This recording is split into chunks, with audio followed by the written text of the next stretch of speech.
Open your eyes. Hey everyone, it's Damiani here, and I'm back with another installment of Inside Zelda, or whatever we're going to end up calling this thing. But got a new topic for you this week, and I'm actually joined again by a special guest. I'll let him introduce himself. Special guest. Hi, everyone. I'm Simmons from YoVideoGames, YoVideoGames crew. That's youtube.com/YoVideoGames. Or Miles923 on YouTube, which did the Assist Me series for Marvel vs. Capcom, and we did Killer Instinct stuff as well. But, obviously my big passion has always been Zelda. Zelda's my favorite game series, and all that jazz. And, we came back. I hope you guys liked the last time. Yeah, it was on. Seemed pretty good feedback. Right. People wanted this to keep going. I do. They would like to maybe at one point see us on camera talking. They want to see maybe more people like joining us at some point as well. And yeah, leave us the comments and stuff in the feedback. I did, or leave feedback in the comments. I got that backwards. I did read all of it. I saw that. This time we're gonna try and make this a little bit of a simpler edit, so there won't be as intensive of a cut as last time, and we'll see how all of you like it, how your reactions are this time, and because this is still evolving, so this is the time for us to keep trying different experiments with this until we get something that we feel that you all like and we're comfortable with as well. But we're here to talk about Zelda, and specifically, This is a juicy lore episode, right? Like a juicy lore, because we're talking about like the nitty gritty. Like, this is not something about like, oh, I really liked this item. I think the hook shot's the best item ever made in a Zelda game. I mean, it kind of is. Double claw shots maybe, but we're talking about like this is not, hey, I remember playing that game. I remember playing a Zelda when I was a kid. He was so cool with the bow and arrow.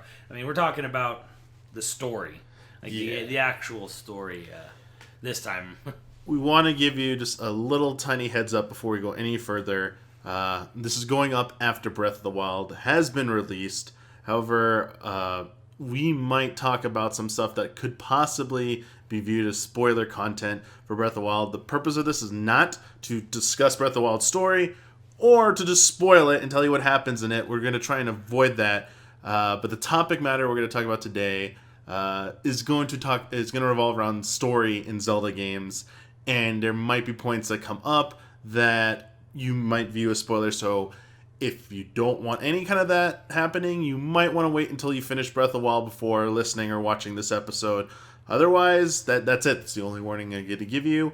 And how this came about, I was just talking with Simmons like for the past few days about my thoughts on Breath of the Wild, and I don't think this has any place in the review. Hopefully the review should be up by the time you're listening to this.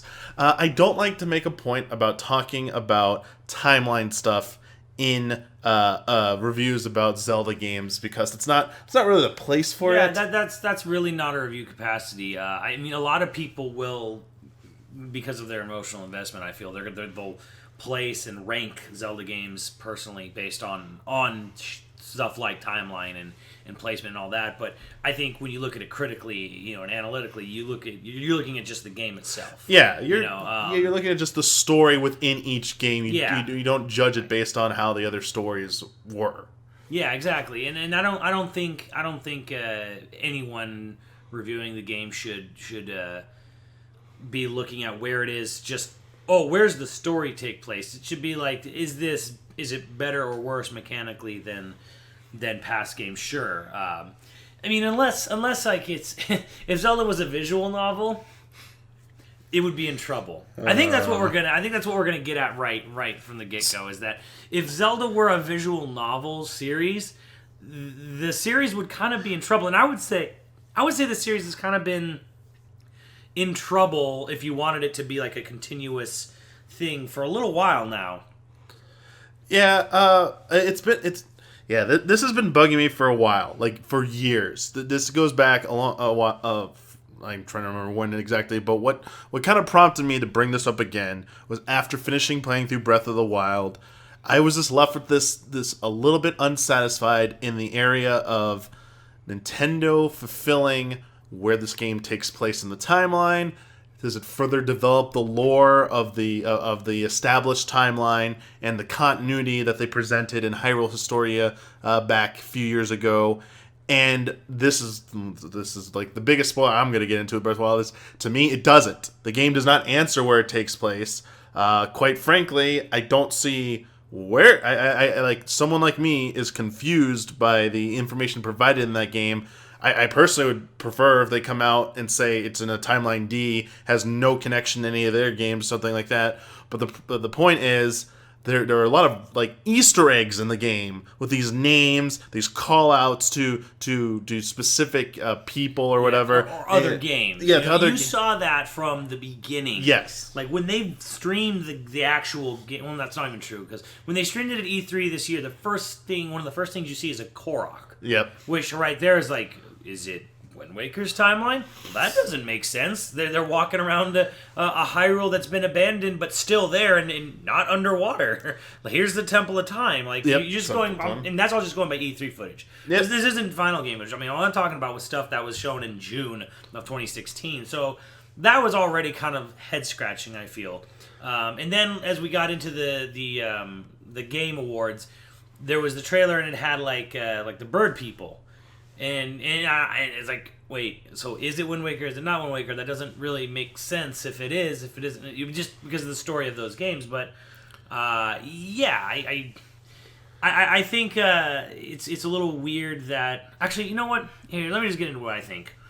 I think Nintendo of today, of 2017, and of the past couple years, is scared to death of progression in their any series' lore or continuity. I think because Mario is basically it's like a classic cartoon. It's Tom and Jerry, a Popeye. It's a whatever. It can be whenever. No one has to worry about it. But yeah, I think they're scared to death of progress, and I see this in Zelda now. I see it in Star Fox last year. I even see it in Metroid. Because if you go back to Other M, like, yes, it was very much a sequel to Super Metroid, but all it was doing was the same thing. You fight Ridley. You fight the same bugs. Oh, it's modeled to look after this planet kind of thing. And the games like, and at the same time, games like Other M and Star Fox Command, when they do progress the stories, they usually are kind of, not so hot, and nobody really likes it, and if it doesn't really do so well, they kind of go back to the drawing board a lot on it, and it just kind of like, we just make it about, like, Link has to save the land, and at some point he'll have to rescue Zelda. Yeah. Like, that's kind of it. Like that's kind of the accusation that's continuously leveraged against Nintendo, specifically against, I think, the Zelda series more than the other series that the Nintendo develops, is that they're accused of just simply rehashing the same story over and over. That there's still people out there to this day who tell me they feel there is, despite Nintendo saying there's a Zelda timeline, they're like, no, they literally take the same story over and over again and just keep remaking that story. It's basically Link and Ganon fighting, and he's got to save Zelda and get the Triforce, and it's never changed. It's always that, which is technically not true. Yeah, I think that's the kind of the sad thing, though, is that the Zelda series was really moving away from that. I mean, hell, I would argue that the Zelda series, in its earliest games, like by the fourth game they made for the Zelda series, they had already proven they could move away from Hyrule, Zelda, Ganon. They could do it because they did it with Link's Awakening. Yeah, that was a Zelda game that had no connection other than here's Link. He's in a completely different world and then completely different characters on a completely different quest, and you can do it, and it can work. Yeah, and they proved that, and then at some point, I think you were going to point this out, so maybe I'm kind of stealing it from you here, but it seems like really post Wind Waker, they kind of like, it seems to be, to me, when that sort of fear set in. I don't know if it's fear or just let's not worry about it. Let's just kind of like keep, like, it kind of turned into that thing where it's like, okay, we've gone as far as we want to go on these plot lines, so let's kind of just make sure, be safe. They just go into safety, and people could argue, Phantom Hourglass oh, that doesn't have anything to do with Hyrule and blah, blah, blah. But it's still kind of just like, you go somewhere, Zelda gets turned to stone, and then you gotta save Zelda. So, yeah, it's cool. It's not Hyrule, it's somewhere new, but... Yeah, I mean, as you point out, Link's Awakening is a favorite game. Majora's Mask is a huge favorite game. Right, and that was the sixth game, you know. Yeah, and that those are set in places that are not Hyrule, have nothing to do really with the Triforce or really Zelda. Zelda does appear sort of in them, but Ganon, the Triforce, like that's not the central fixation of the narrative in those games. There's a way to make a Zelda game that is a departure from being in Hyrule, being about Ganon, being about the Triforce. But I think the problem, you point out, like, after the Wind Waker, they kind of start to run into some issues. The thing is, the Zelda timeline is so complicated. It's something that the fans cared more about, I think, than Nintendo for even to this day. Oh, absolutely. Yeah, it's a thing, but here's kind of, like, in a nutshell, what was going on. You saw with, like, Zelda 1 and Zelda 2, Zelda 2 was a proper sequel to Zelda 1. There was continuity between the games, especially if you read the manual. I remember the video I made about manual stuff. Read the manual in Zelda games. They have this great continuity between them. The world gets bigger, there's more world building, more characters, more to the story about the Triforce, more backstory, and then they're like, wow, we kind of built this world, people want to know about it. Here's a Link to the Past that's going to be next, and this we end up. But even then, it's a backstory. Right there, yeah, it's a backstory, but it's also in a way just redoing Zelda 1 again, because like you could have called it Super Legend of Zelda in a way, because it really was just taking the first game. Now they made it a prequel, of course, but after Zelda 2, it was like shit. Like we killed Ganon. Like what do we do with the story? I don't know. Make it before. Yeah. Because Zelda 1 kind of opens in this weird sort of like Hyrule's just completely screwed over. It's bushes and caves and rocks and nothing else and monsters. Like, okay, how about we do something before this? Because Zelda 1 starts with like this really established, like, Ganon's already taken over. He's already got a piece of the Triforce. He's got tons of monsters everywhere, so... Yeah, the Zelda 1, I feel, kind of started, like, they looked at that probably and said, okay, we can do something with this, because it could be before. Because how did Ganon get to this point, or whatever. So you have a Link to the Past, but, and I'm going to be, the whole time, this whole video, whatever it ends up being, this whole thing, I'm just going to constantly keep calling back to one man in particular, starting with Link to the Past, because when they were making Link to the Past, they were getting to the end of it, and, again, manuals. Because manuals used to be important. They used to be a key item of game ownership was the instruction manual. They hired a new guy to come in and write the manual. They basically told him, they said, why don't you make us a backstory for the manual? Because they're like, we kind of have something going, but it's just kind of whatever. I believe, I don't know where the interview exactly was. It might have been in Iwata Asks, or it might have just been an interview with Tezuka somewhere. But he basically implied that, like, we kind of had something already written out. The game was kind of done, but we didn't really have a backstory for it. Like, there's no long Xenogears Disc 2 exposition scenes of explaining everything just in text. So they put it in the instruction manual. So they hire... Koizumi, or Koizumi-san, or however you want to say it, I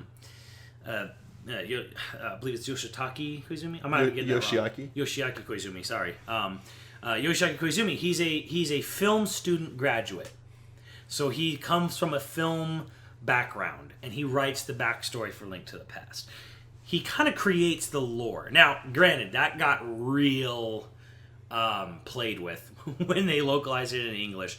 Like, they sort of, like, embellished and added on some stuff. Ganondorf getting a last name, which he totally doesn't have. Yeah, Dragmire. Yeah, Ganondorf Dragmire, which I thought, kind of cool. But, and I thought maybe, and as a kid, I was like, is there a connection to Misery Mire? Or, no. Yeah, well, they even had a nickname, Mandrag Ganon, like Ganon the Enchanted Thieves. Yeah, so Koizumi makes a backstory for Link to the Past, and he creates the lore. He starts the mythology. That is the Kronos and Atlas and all that, the origins of the universe in Greek mythology. He makes Zelda's mythology in the instruction manual for Link to the Past. And that was followed closely up until a point. I think that's where probably people got really into the Zelda lore. because it was really open ended. You had Zelda 1, you had Zelda 2, and it was kind of cool. And if correct me if I'm wrong, but they also had junior novelizations, like little choose your own adventure books and stuff. Yeah. In the 80s, where Zelda's lore was really open ended. Like, all we really knew was there was a kingdom of Hyrule, and then there was a bad guy Ganondorf, and there was these Triforces. Well, there was, people kind of just read doing whatever. Yeah, there were the Valiant comics, which also expanded upon that, and then there were the cartoons, and ironically, like, they'll save it for another video someday. Like, there's actually information from all that actually ends up in the series down the line, but was that coincidence or? Oh yeah, it might be coincidence, but this gets to the point that, like, Kojima was pretty integral to the Zelda series. He jumped on board during A Link to the Past. He started to write these stories for these games. He was very integral to Link's Awakening. Yeah. He was very integral to Ocarina of Time as well. Yeah. Though there's all the stories, like there was Chris Kohler's Wired interview, where he had Kojima had to sneak stuff in behind Miyamoto, because Miyamoto really didn't want as much story elements in the game as they were trying to put in there. And he stays on board until The Wind Waker, which is like one of people regard as one of the best stories in the series. Yeah. And then he departs to make work on other projects. You might have heard some of those projects, in the past. Super Mario Galaxy. Yeah. I feel that, like, if you like Link's Awakening and Majora's Mask and the sort of tone and sadness and bittersweet things in those games, then you hear, oh, he directed Mario Galaxy. A whole lot of shit just started to make sense. He's a very good director. I think you've said this a lot. I've constantly said this since the days of game trailers. I've never had the time or opportunity to talk about that this man needs to be back in charge of Zelda one more time, just to show what he can do. But I think that the larger picture here is that Koizumi would eventually depart. They'd bring in new writers. They would constantly change the team, the Zelda team, replacing the writers, bringing in new directors. Fujibayashi came in later, did his own thing. And in the games themselves, Nintendo, I think with the exception of maybe one game in the series, which I like to troll with the Twilight Princess, which actually might not even be true, Zelda games are made around gameplay first. They care about the mechanics, the core hook that everyone's going to play, like that's going to get you to play the game, the unique mechanic, and then story kind of comes in after the fact. And because of that, they jump around a lot. We're gonna go forward a bit. Now we're gonna jump back to Link to the Past. Let's make a sequel, Link's Awakening. Man, we're gonna go even further back with Ocarina of Time. Majora's Mask is gonna be a sequel to that. Oh, the Wind Waker. Well, that's gonna be in the future. It's gonna be a sequel to Ocarina of Time. Here's Twilight Princess. That's also gonna be a sequel to Ocarina of Time. And you're like, wait, what? There's two sequels now? Oh wait, there's two. Like, things just started to spiral out of control, and I can see why Nintendo is, like you said, like they're kind of like afraid, really, to make this develop like a continuous story through multiple games, because the timeline was so convoluted, so complicated, so confusing, and even the one that Nintendo put out just sometimes doesn't make sense, and there's been legions of people who like criticize it. The fact is, if Nintendo's really scared of what they have with the existing games, they could just start with a clean slate. And after the time I spent with Breath of the Wild, I felt like in the new direction they went with Breath of the Wild, that might have been like the perfect opportunity to start new. Not just like a new direction for the game, for the series in terms of gameplay and design, but with the story. And I've championed in the past that maybe they just need to reboot the story and start fresh. People freak out when they hear the word reboot for some reason, but there is something to be had when you develop a story in a game, a world building, and then continue that through multiple sequels that keep people coming back. I get it. People want to play Zelda for the gameplay, the puzzles. That's me too. But they can do better. And that better is the story. We've seen how much people cared about the timeline. People care about the world of Hyrule and Link and Zelda and Ganon and Triforce. There's something there. And I just wish after playing Breath of the Wild and seeing them just tiptoe, like trying to walk around eggshells with the timeline and continuity, I wish they would just like get over it. That is like this. The crux of this video for me, why I want to make this video, is because I'm just tired of Nintendo and the Zelda team just tiptoeing around this subject. And the only time we ever get answers anymore is when someone like pins them down and asks, where does it take place in the timeline? And then like they just give you an answer like, after Ocarina of Time, leave us alone. It's like, it's just, I get it. It's hard to make a Zelda game, but there are times we point out the games that have had sequels, but then there was the Wind Waker to Phantom Hourglass to Spirit Tracks, which had multiple a generation of a time between them, and they kept advancing the story in those. And it's like this is pretty good. Like, can we keep this going? You don't have to sit there and wonder when you play Spirit Tracks. Yeah, I don't think it's a really good Zelda game, but yeah, when you play Spirit Tracks, like, you sit there and you start the game, you play the game, and they're immediately talking about Tetra being, this honored princess or queen of the past. So it's like, okay, I know exactly where it takes place. I don't really have to wonder or anything. It's just, okay, it's after this, it's referencing, this immediately, and it says, okay, here's where we are. Now let's go forward and not worry about it. And I know you were really kind of hoping, I think at E3 this year, that Breath of the Wild was going to be a reboot. And I was even starting to wonder it myself. Like, are they just remaking Zelda 1? Yeah. And some part of me actually wonders if they did, but they couldn't commit to it.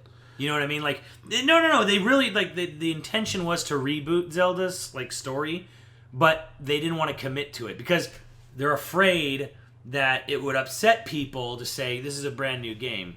Yeah, or it's a brand. I mean, when I say brand new game, I mean brand new storyline. It has no connection to any games. Like, it's not. Say it's a different universe. Yeah. It's Earth 2 of Zelda. Yeah. I think they were like afraid of backlash because it sounds better when you say, I don't really want to give this away, because that's going to be part of the fun for people playing the game to figure it out. But I think if you watch the trailer, you can see a hint of it. And I'm like, I almost am starting to wonder. I think I think Enuma kind of just talks through his ass. Well, I mean, I feel that definitely after last E3.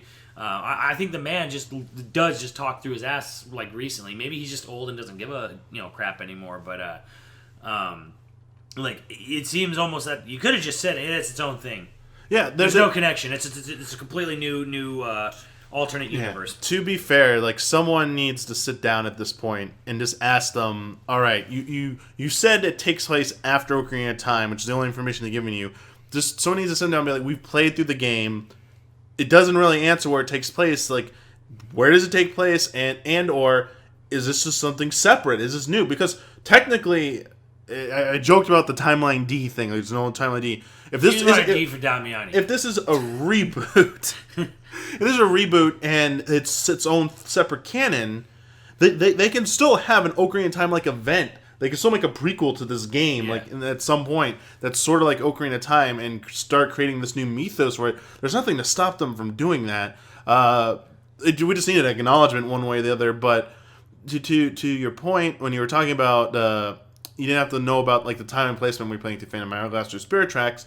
The other part of it, it was awesome in Phantom Hourglass. Besides how not the greatest Zelda game it is, it was still cool to see, hey, that's Tetra. That's the Pirates. That's the Link I played at in the Wind Waker. I got to see them again. We're going on more adventures. It's not set in the same area. They're going to a new, like, land. And in Spirit Tracks, like, oh, it's their descendants. I like that payoff. I like that. Yeah, because it's not integral to playing the game. You don't have to have beaten Wind Waker to know, what the connections are in Phantom Hourglass. They do that thing where, I don't know, what was Nico? What was that? Yeah, Nico, the weird little, like, beaver, like, naked mole rat guy. He tells you through pictographs, the old game. So he does the little Star Wars title card catch up, or the little slideshow. Here's what happened in the last game. Is it integral? No. Does it impact the game? No. But it's there, and for people who are new, and for people who did play it, it's a nice acknowledgement of the things you did, years ago or just a few years ago. So that was nice. Now, I think looking at Breath of the Wild, let's say I wish it was. I honestly do wish it was an alternate universe, because DC and Marvel Comics do this all the time. They start a new like they reboot their universes all the time, and sometimes, not always, but sometimes it's really cool. You can put in these sort of Easter egg things, but it's like it's not the same. So, hey, I want to have the Gerudos be a different type of race, or I want their history to be different than what it was. Similar, yes, but different. And then it becomes interesting because you see how they're going to change it, not worrying about how does it connect. You lose that. You don't have to worry about how it connects anymore. Now it's just, how is it different? How is it the same? It becomes a little more, it can become fun like that. Yeah, I just wish Nintendo was more direct about telling and communicating that information to people and stop they're just so coy about the subject matter right now as is.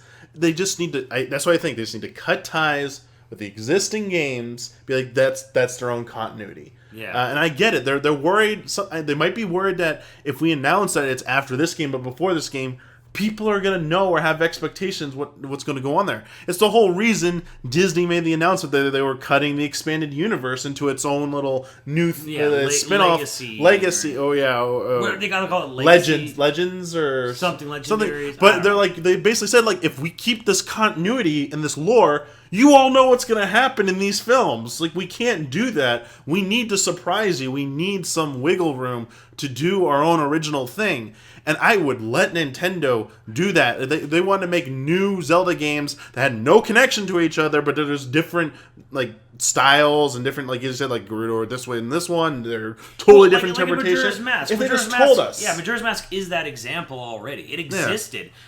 They had an alternate dimension, which was Termina. Yeah. And that was done so they could get the game done in a year and a half or 2 years. But it was cool because it's like, hey, you go to this alternate universe. Now, granted, you are still Link from Ocarina of Time. There's still that connection, so it is still part of the same series. But when he goes to Termina and it's taking the same character models, because that's what they had to do to make it quick, they're like, hey, Gerudos are pirates in this universe. It's a neat, interesting twist on the Gerudos from Ocarina of Time to Majora's Mask. But I think they could take that further and just be like, this is like if they said Breath of the Wild is not in any Zelda game timeline, it is its own universe, and enjoy seeing how this universe is similar and different from the other universes, because now there's no more expectations. But I think the reason why they don't do that and the reason they play it this way, this is like the entire company's MO if you think about it. Nintendo loves to be coy because they're so like enamored with surprise when it comes to everything. They don't look how long they held out for revealing the Switch. As long as they human possibly could. They were like to the point their investors were about to riot. You know, till they showed what the Switch actually was. They did it with like the Wii U and all kinds of things, like 3DS and stuff. Like they hold out. They've been holding back. They try to tease a little bit, but they don't want to tell you what they're doing. They want you in the dark. And I feel like that's kind of bled into Zelda a way where they're like, oh, we don't want you to know. You know, just wait to be surprised. Wait to be. Now here's the thing. Again. I don't want to say too much, but the problem is when you pull that sort of coyness, you know, oh, I don't want to spoil for you, you know, where this game takes place in time, and then you play the game and you're just like, well, that didn't explain shit, because now you've let people down, because sometimes by not saying anything or playing coy and playing, you know, being really shy about it, you build up people's expectations unrealistically. And now you have a point where it's like, when you make a Zelda game that really doesn't have much going on story-wise, you get to it and you're like, well, shit, I was expecting answers. This is, so that is one of the biggest problems I have with them, is that they do this time and time again, where, like Skyward Sword, they're like, we're going back to the very beginning, you're going to see pivotal. I think it was stuff happened. Jeez, I'm just I remember that E3. They specifically said witness the origins of the events leading up to Ocarina. It's like, okay, so we're gonna see the Temple of Time Bill. We're gonna see the Master Sword Forge. Like, we're gonna see the sages involved. Like, this is gonna be great. This is super exciting. Had, nothing leading up to Ocarina of Time. Now, Kapora, and this and the. I'm like, no, dude. Okay, they threw names in there, but all Skyward Sword did was contradict the fuck out of Ocarina of Time in previous Zelda games. Yeah. It wasn't like showing you how this happened. It was literally contradicting the Zelda mythos.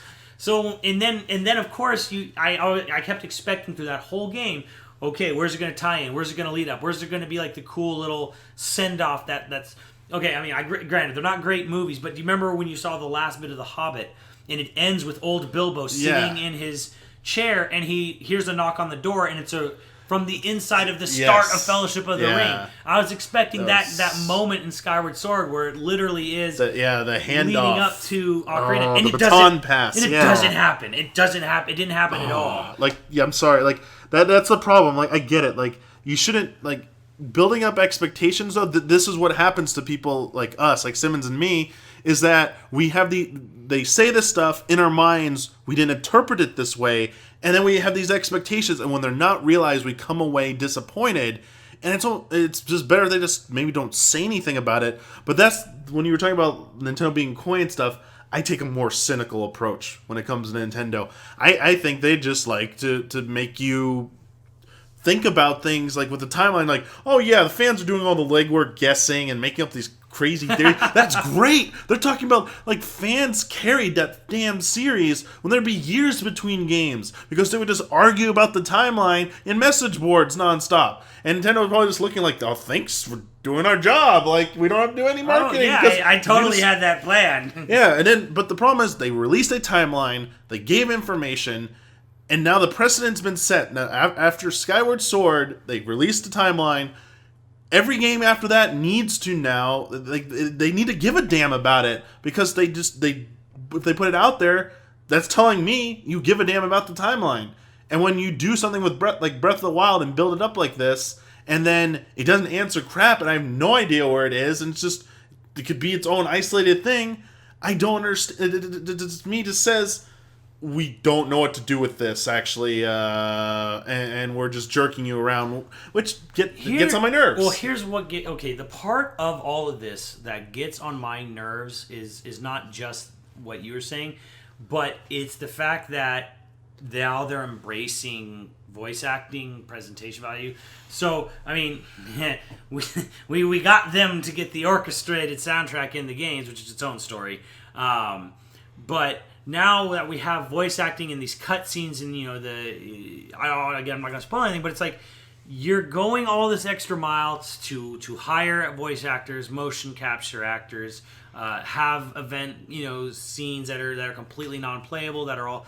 And you're regressing on the story and the lore, and in particular the complexity. Mm-hmm. I think that's what kind of drives me a little bit nuts with like a lot of recent Zeldas, is that their complexity seems to get scaled further and further back.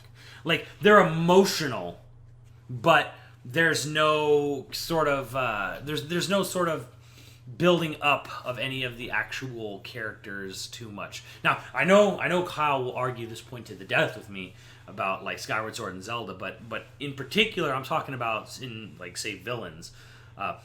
Like you have Girahim from Skyward Sword, and what is his build-up character? He's just a kook. He's just wacky and weird, and he turns out to be the bad guy's sword.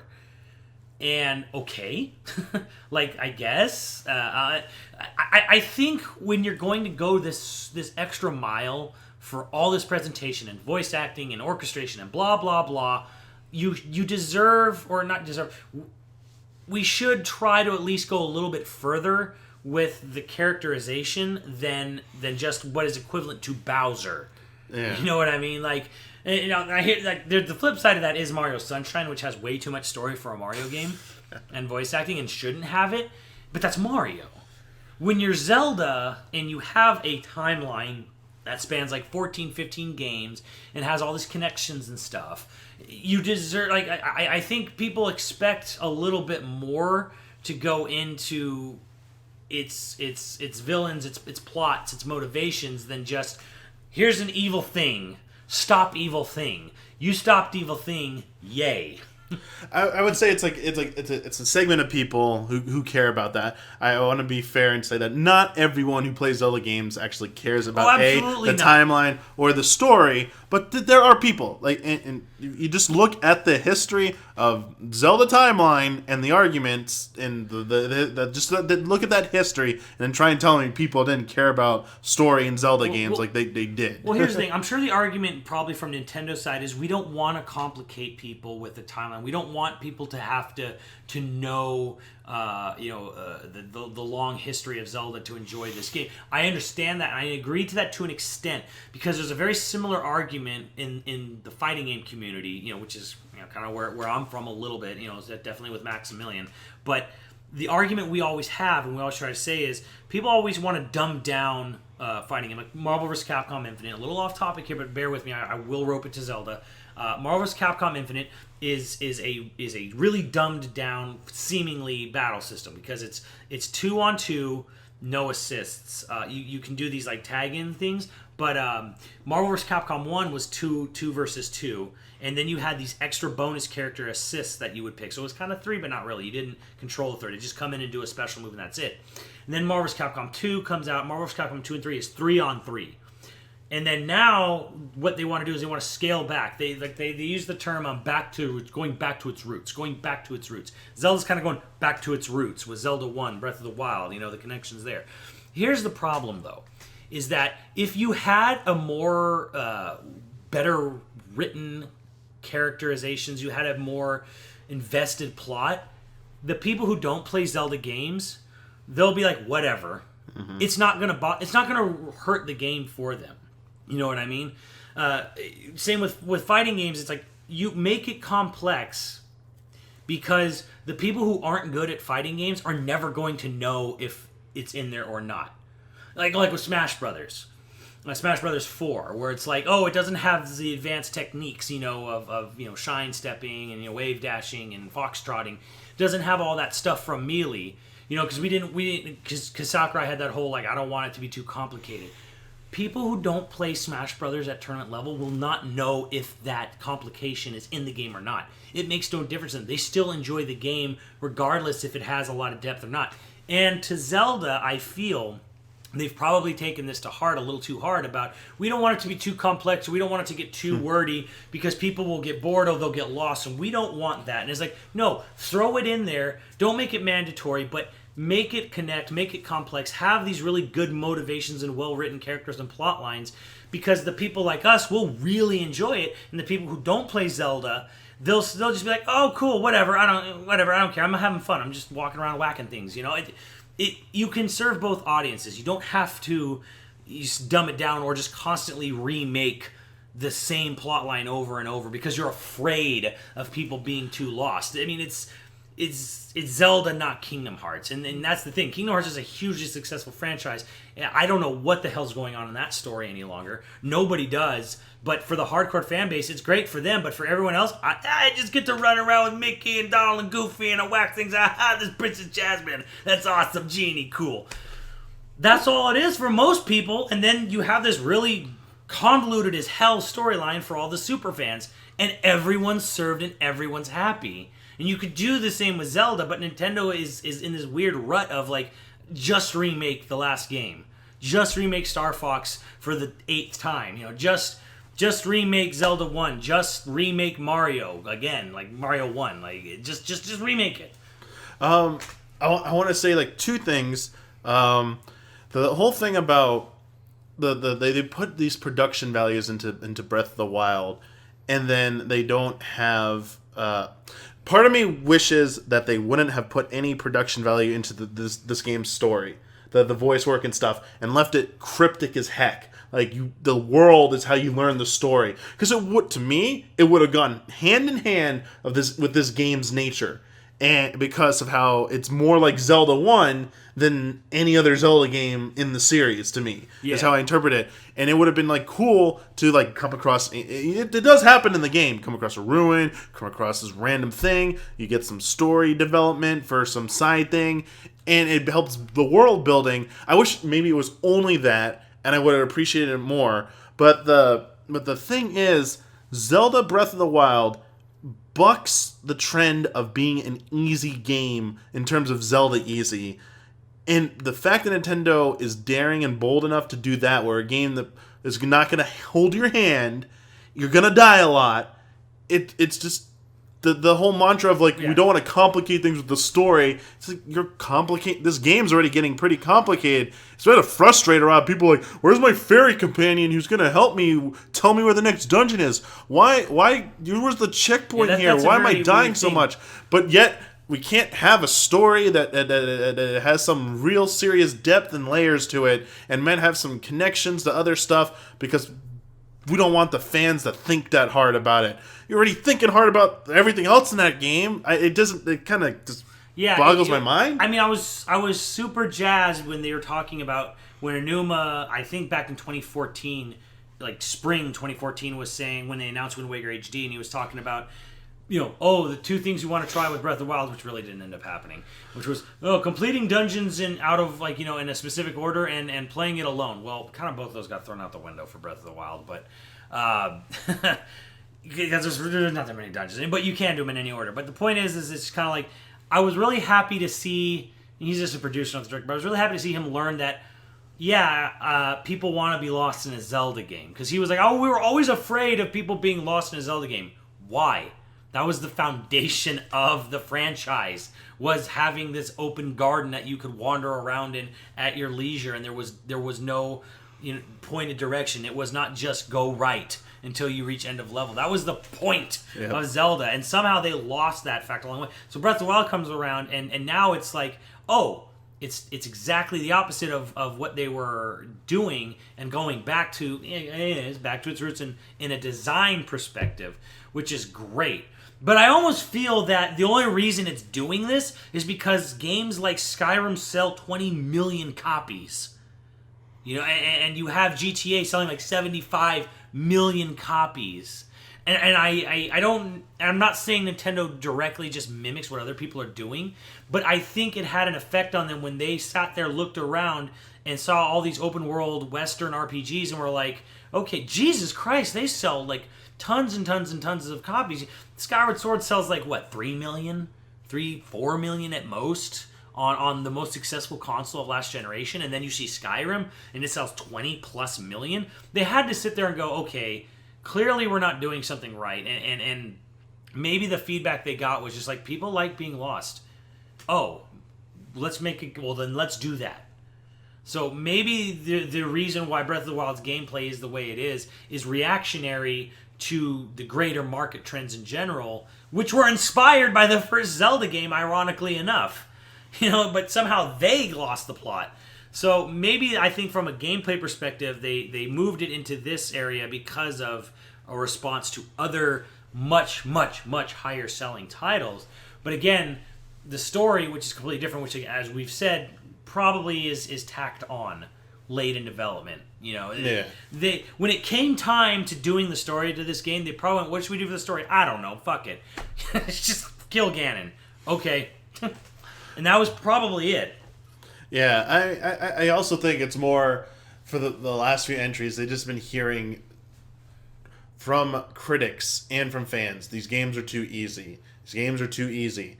These games are too easy. Oh, you added a hard mode, it's still too easy. Like, I know you don't have to bring up Twilight Princess HD's hard mode, but I love it. But other than that, the what came with the original versions, everything was just too easy. Too much hand holding. These bosses don't do any damage to me. There's just no consequence or intensity to any of these battles because I know I'm going to win. You can make all the mistakes.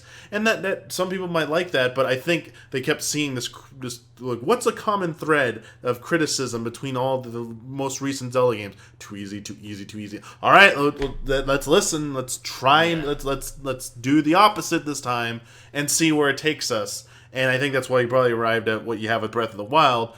But bringing it back to story, I would personally just like to see them either with the next installment or if they're going to make this its standalone thing and build upon it, I want them to try and make a continuous storyline through multiple games again and just see where it goes. Like they were bold enough to try what they did with Breath of the Wild.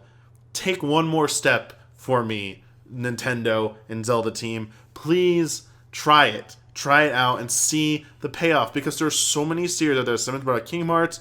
There's so many series out Mass there that Effects people care about KOTOR. the story, and they it makes them anticipate Witcher. the next entry that much more. And there's so much potential for good payoffs there. And even if you don't want to make it a serial arc, do what we pointed out earlier. You can make these side adventures like Majora's Mask, Link's Awakening style games where it's the same character, the same Link, but you don't need to know anything about the previous game. You can just jump in, you can enjoy it. It tells a good story, but you're still rewarded because you're seeing the same character, excuse me, develop over the course of multiple games. Just look at TV series, basically. Look at the serial arc of how TV series do it now, where they have a series-wide continuity or a season-long continuity, or the ones that mix and match. You know, like X-Files used to have like the lore episodes, then the monster of the week. You can do that with Zelda. Have like, this one's going to be a main story entry. This one's going to be like Majora's Mask. We want to take a break.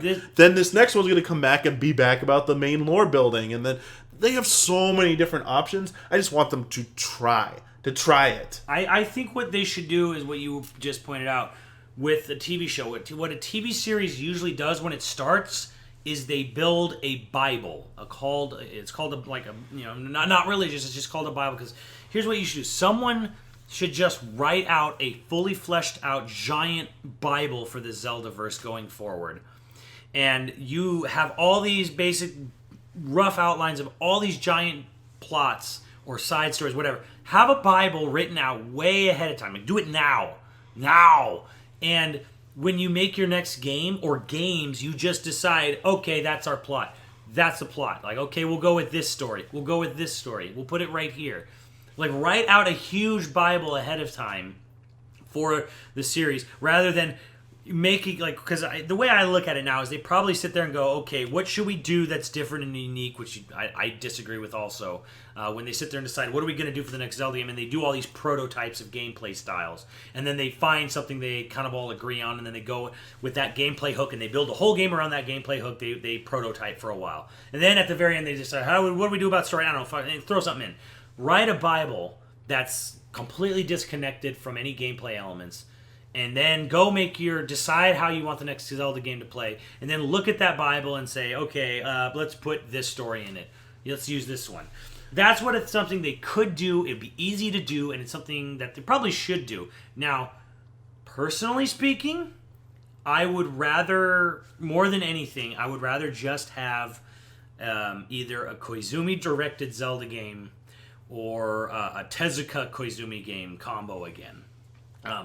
Because the reality is Takashi Tezuka directed most of the biggest Zelda games. He did Mario 1, Mario 3, Mario World, Link to the Past. I don't know if he did the first Zelda or if that's directed by Miyamoto. Tezuka? Yeah.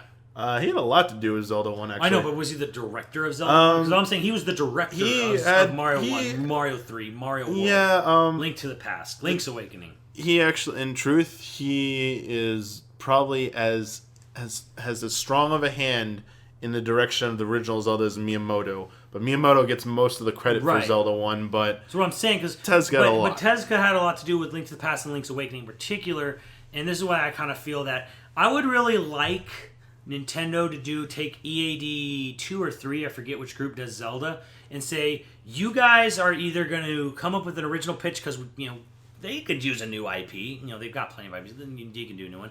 You're either going to take another IP or a new IP, and then EAD Tokyo, where Koizumi's at, he's going to do the next Zelda game. Have the Mario Galaxy, Mario Odyssey people do the next Zelda game. Have him write it. That's what I really want, because he was, if nothing, consistent with his mythology.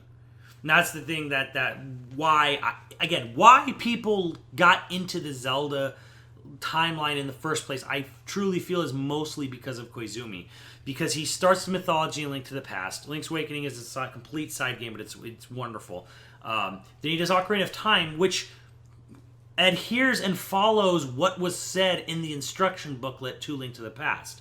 It wasn't a giant war because it's the N64. You could barely render 5 characters on screen. But it adheres to what was said in the Link to the Past instruction manual. It even tied into Zelda 2 a bit with the splittings of the Triforce and stuff. And then he does Majora's Mask, which, again, side story, but still it's the same Link. It has the same, connections. And then he does Wind Waker, which is entirely connected to Ocarina of Time. Is very consistent about, how it fits into the world. It acknowledges... Even when it introduces a new race, it says, well, the Koroks and the Rito are the Kokiri and the Zoras. They just evolved into this form after the Great Flood, and it strongly builds on the characters and the world of Ocarina. And then he leaves, and then that's when everything gets weird and muddled. Because, you look at Fujibayashi, he's never been consistent at all with it. His games are always so random. With the Oracle of Ages and Seasons, it is so weird and hard to fit it in. Because it's about Kumi and Kotaki, which is weird because they died in Ocarina of Time. Yes, humorously, but they were still kind of they were dead. And then it's a Zelda. The Triforce is in Hyrule Castle and it's complete. And then you go to a new world, but Zelda doesn't know you. And is it after Link to the Past? Why doesn't she know you? I don't get it. Like, why is the Oracle game so hard to fit in the?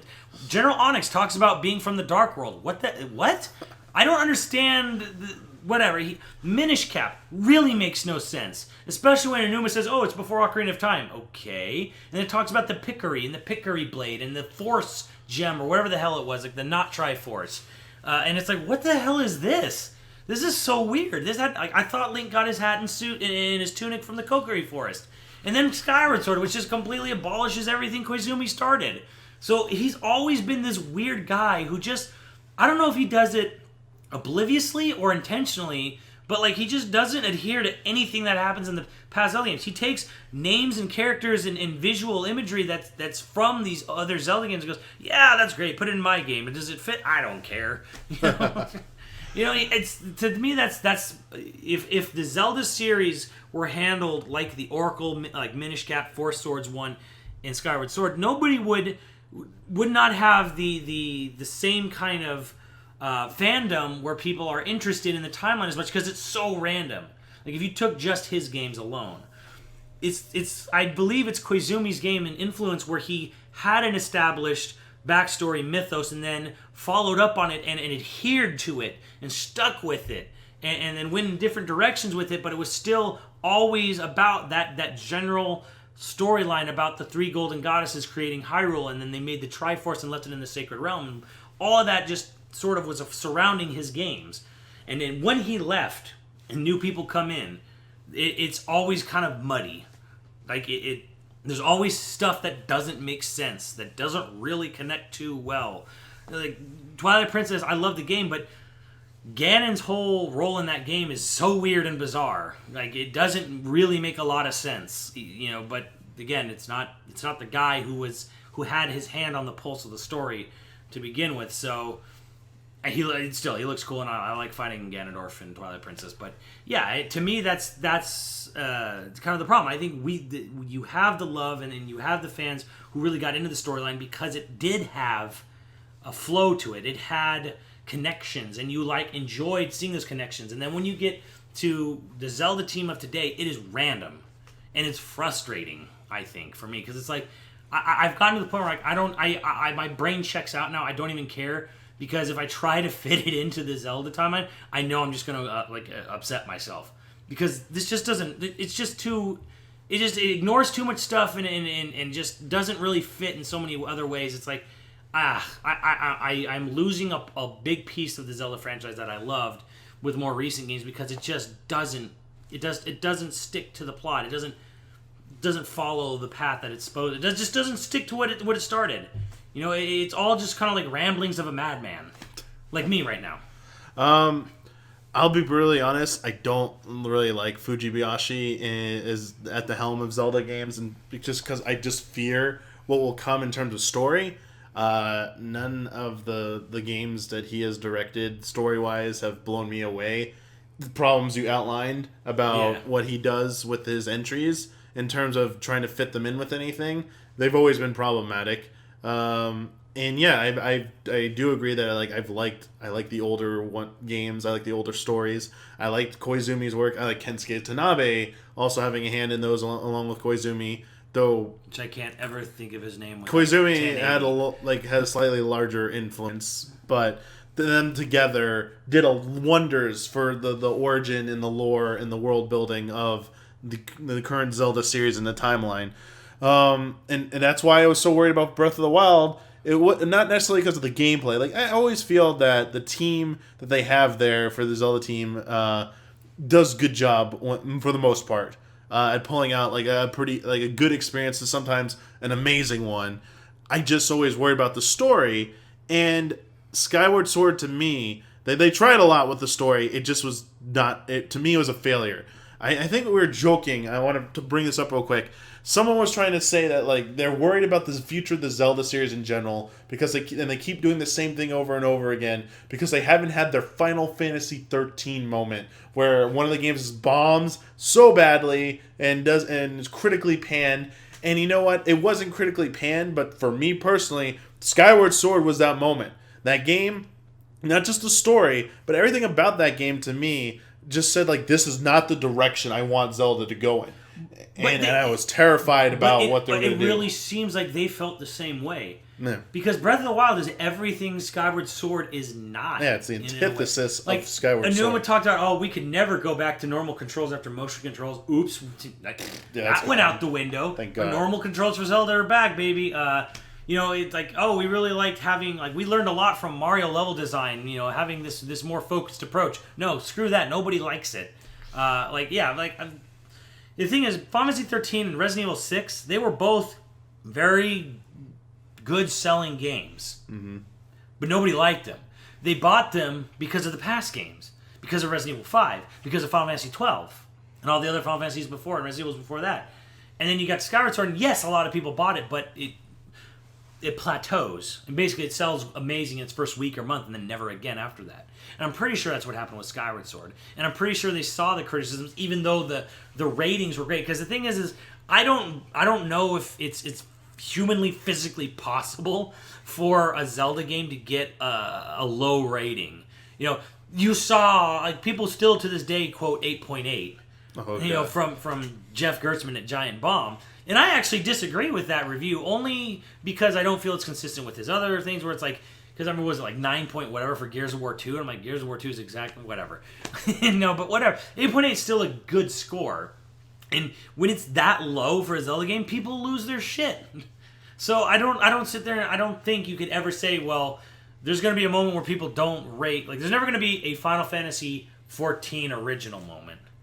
So I think that's the harsher thing, because that game, the original 14 got really bad reviews, That can only happen with an MMO type thing like that. Like I can't see a single player focused game doing that badly with the talent you have. So, like, the MMO market was just completely different. But yes, like 14 1.0 is more what people should be pointing to, because if you go look at 13's reviews, like its Metacritic and game rankings like average, it's actually not that bad. Yeah, it's really not. It's not that bad. It's not that bad. It's just there's this, I want to call it there's the modern review scale that everyone judges things by. Like it goes from 7 to 10 or whatever, where 7's like, this is not good, yeah, whatever. Not good. But then there's this golden scale at the very top, which in the past was reserved for the cream of the crop, like the Final Fantasies, the Zeldas, the Kingdom Hearts, where it's getting between a 9 and a 10, but every little incremental decimal point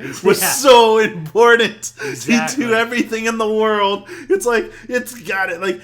And they were just being judged, and they were in a whole other league. So for a Zelda to get an 8.8, or for Final Fantasy 13 to be in the 8s, on their own special little scale within their fandoms and within the critical circles, some critical circles out there, it was disastrous. Just holy crap, this is bad. I do not believe it. Even though these games are better than most everything out there, to be brutally honest, these games are being judged at a different standard because they've excelled so well for so long. And they should be held to that high standard, because otherwise, how are they going to get better? They're just going to stagnate and get complacent. That's my personal thing. Is it's not about review scores. It's about the bar itself.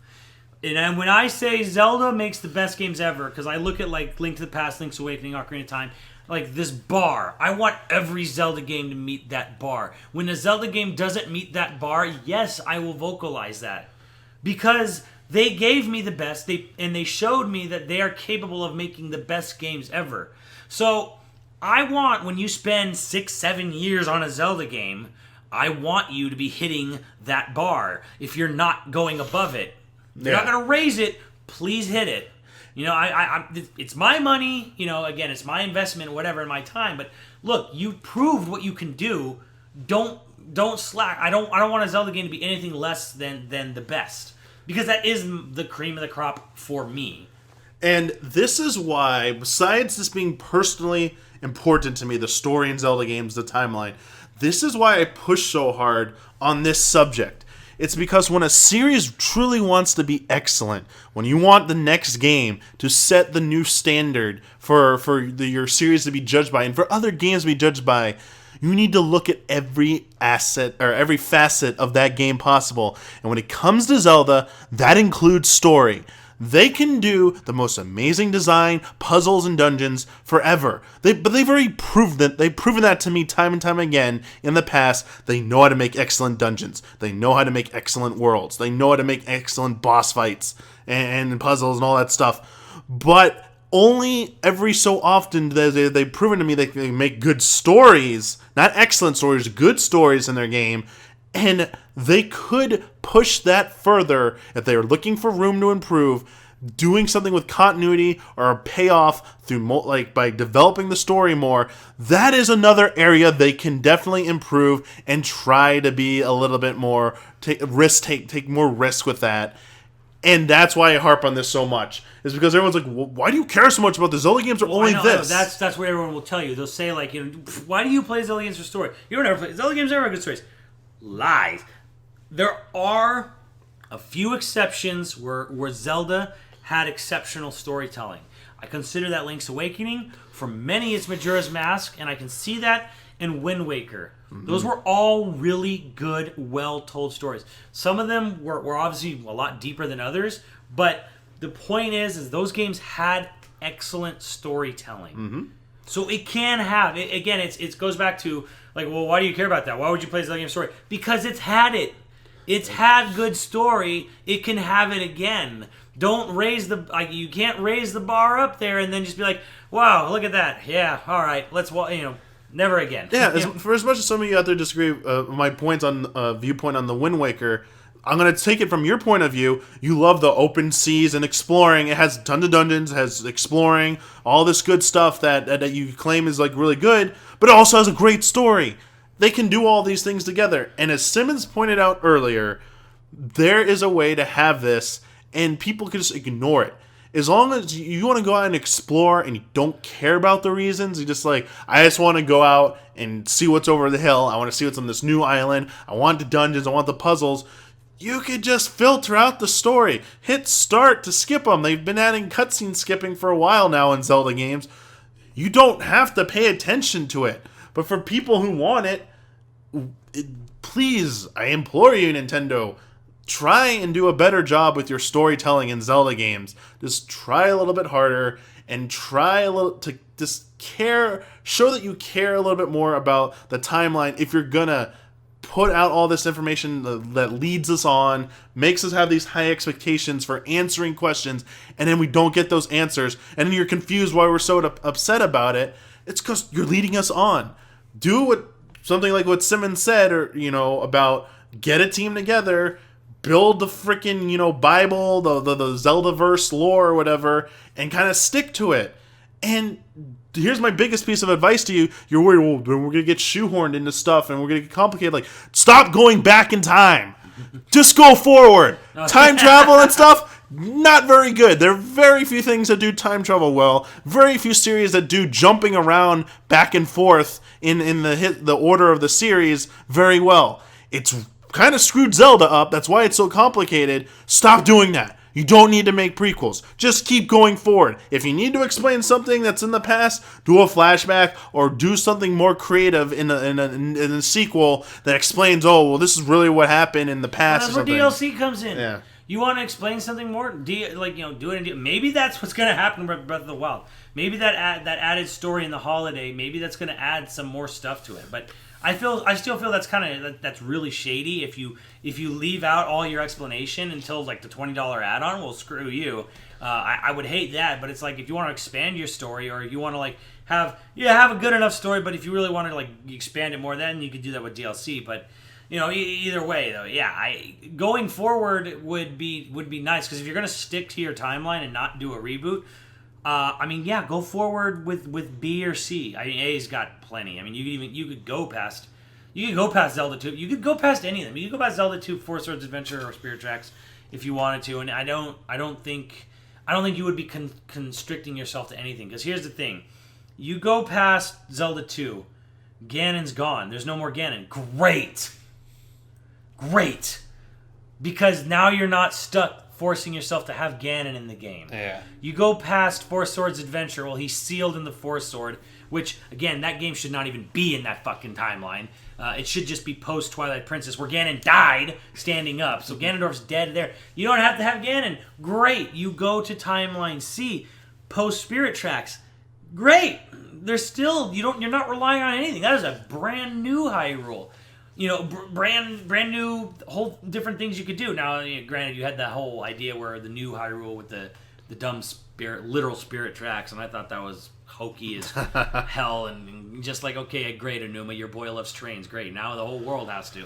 Oh. But didn't he make a remark that his dad told him to stop or something? There was some recent thing where he said like he's got too old, he doesn't want he was like getting embarrassed by by his things being the reason that he does stuff, and he was like, oh, it's like, oh, come on, screw you, dude. You're making games for millions of people, not just to appease the fact that you don't come home from work. Like taking advice from your children sometimes can be good, also be bad. See a live action Avatar movie and M. Night Shyamalan listening to his kids. Anyway, my personal thing though, to wrap up my point here and wrap this up for me, there's plenty of good parts in the existing time. I think the existing timeline is what it is. It's done. Move on from it. Cut your ties to it. It'll give so much more breathing room and flexibility to the development team to be creative and come up with something new. And again, they don't always have to be about Hyrule. They don't always have to be about Ganon and the Triforce or even Zelda. Just make it about Link or the hero, whoever it's going to be, and just continue that character on through multiple adventures and stories. And I'd be thrilled to start there. That would be a good starting point for me. So when I say reboot the Zelda series, it doesn't mean the gameplay and stuff. I feel Breath of the Wild kind of already did that. By the time you played it, I hope you agree with me. But timeline, story-wise, I think that's where the reboot needs to happen. Yeah, I just want Koizumi to come back for one more. Because mentally, I'm already checked out from the storyline. Like, Skyward Sword was like the straw for me as far as anything post Koizumi being written. I was like, all right, you guys are gone. Like, you completely lost it. But I would love for Koizumi to come back, do one more. It could be about anything, about anywhere, any place. Maybe they probably won't do it because, again, he's now become so high up on the totem at Nintendo. And that's really sad because, frankly, I feel Koizumi is the better writer, the better director, and the much more progressively minded person at Nintendo. And he should be the one doing one last ride off into the Zelda sunset. Personally, for me, like I would be thrilled if they rebooted it, but just for one more, I would like to see them just kick the Enuma Fujibayashi duo to the curb for one game, and then bring in kind of do like a Tezuka and Koizumi game to come in and sort of just like make one more last well-written Zelda. It'd be so nice. So I think that's gonna do it for us for this episode. There's a lot of points that came up that made me think of other topics that'll be great for future episodes. So this was really good. So I want to thank Simmons again for joining me. Oh yeah, no problem. And as you can see, the little we'll throw up the information again for where you can check out Simmons and YoVideoGames and all him and his crew's work over there. Yeah. And then we're easy allies if this is the first ever thing you're hearing of us, or we gotta do our call outs and stuff. You can find, hopefully you're watching this on youtube.com/easy allies, or hopefully listening to this. Maybe I'm trying to get this. I'm setting up a third SoundCloud account for EZA, so that we could turn this stuff into a podcast format as well to throw up on iTunes, Android, all that good stuff. So if you're listening to this as well, you can check us out at youtube.com/easyallies. Patreon.com/easyallies is how we're able to make all this content through your generous support. That allows us to do what we do. And then we have our website, easyallies.com. And then again, leave us all the comments and feedback so that we can see how to keep adjusting this to keep this better. But we're going to keep doing this. Don't know if it's going to be weekly, but it's probably be every other week because I think of stuff regarding Zelda pretty often. So this will be this will be pretty frequent. And yeah, again, we'll take everything you say about this to heart, and please be constructive, and we'll see what we can do to make this eventually reach a place where everyone feels good about it and stuff. So right now it's just kind of like this trial phase, trying to figure out what it's going to be. This ended up being a little bit longer than I thought this episode, so this one's probably going to be very lazy edit, if anything. It might just be like an image with the audio on the YouTube version, so I do apologize for that. I want to get this stuff up in a timely fashion. We are so busy right now with so much stuff editing and cutting and working on stuff, so I can't put too much on the editing guys to make them, basically work them to death. I don't want to do that. So please, I apologize if this one turns out a little bit more simplistic than I promised at the beginning of this episode. But yeah, that's it. So until next time, see you all later.